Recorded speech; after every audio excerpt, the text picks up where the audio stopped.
अंशतः अनुदानित शिक्षकांचे म्हातारपण अंधारात, 20 ते 80% टप्प्यातील गुरुजी पेन्शनपासून वंचित.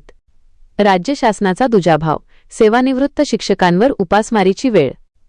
मुंबई महाराष्ट्र राज्यातील खासगी शाळांमधील अंशतः अनुदानित शिक्षक मागील अनेक वर्षांपासून 20%, 40%, 60% आणि 80% अशा टप्पा अनुदानावर तुटपुंजा पगारात अध्यापनाचे पवित्र कार्य करत आहेत.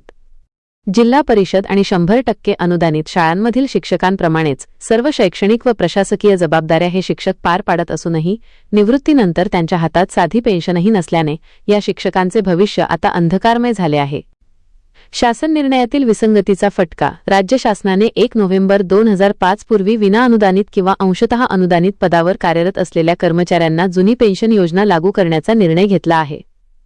मात्र तांत्रिक कारणांमुळे आणि 100% अनुदान नसल्यामुळे आजही हजारो अंशतः अनुदानित शिक्षक कोणत्याही पेन्शन योजनेच्या कक्षेत येत नाहीत.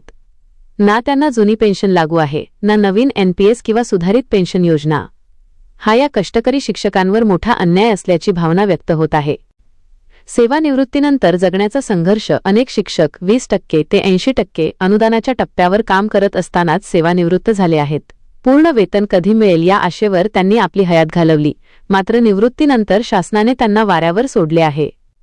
जिल्हा परिषद आणि पूर्ण अनुदानित शिक्षकांना मोठी वेतन श्रेणी आणि पेन्शनचा आधार असताना अंशतः अनुदानित शिक्षकांना मात्र हक्काच्या पेन्शनसाठी आजही लढा द्यावा लागत आहे. आम्ही शासकीय कर्मचारी नाही का? आम्ही सुद्धा शासन निर्णयानुसारच नियुक्त झालो आहोत, शासनाचेच काम करतो, मग आमच्या बाबतीतच हा दुजाभाव का? असा संतप्त सवाल शिक्षक विचारत आहेत. तुटपुंजा पगारात कुटुंब चालवताना या शिक्षकांची दमछाक होत आहे आणि वृद्धापकाळात औषधोपचारासाठी पैसे कोठून आणायचे हा यक्षप्रश्न त्यांच्यासमोर उभा ठाकला आहे. मागणी काय आहे? ज्याप्रमाणे इतर कर्मचाऱ्यांना पेन्शनचे कवच दिले आहे, त्याच धर्तीवर अंशतः अनुदानित 20 ते 80% टप्पा शिक्षकांना तात्काळ पेन्शन योजना लागू करावी. शासनाने या शिक्षकांच्या कुटुंबियांच्या भविष्याचा विचार करून सकारात्मक पाऊल उचलावे, अन्यथा हा लढा अधिक तीव्र करण्याचा इशारा शिक्षक संघटनांनी दिला आहे.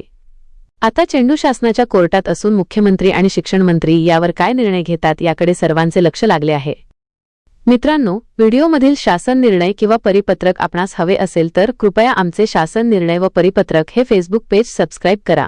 त्यानंतर सबस्क्राईब केल्याचा स्क्रीनशॉट 7588152456 या क्रमांकावर व्हॉट्सॲप करा. आपल्याला हवा असलेला शासन निर्णय किंवा परिपत्रक व्हॉट्सॲपवर पाठवले जाईल.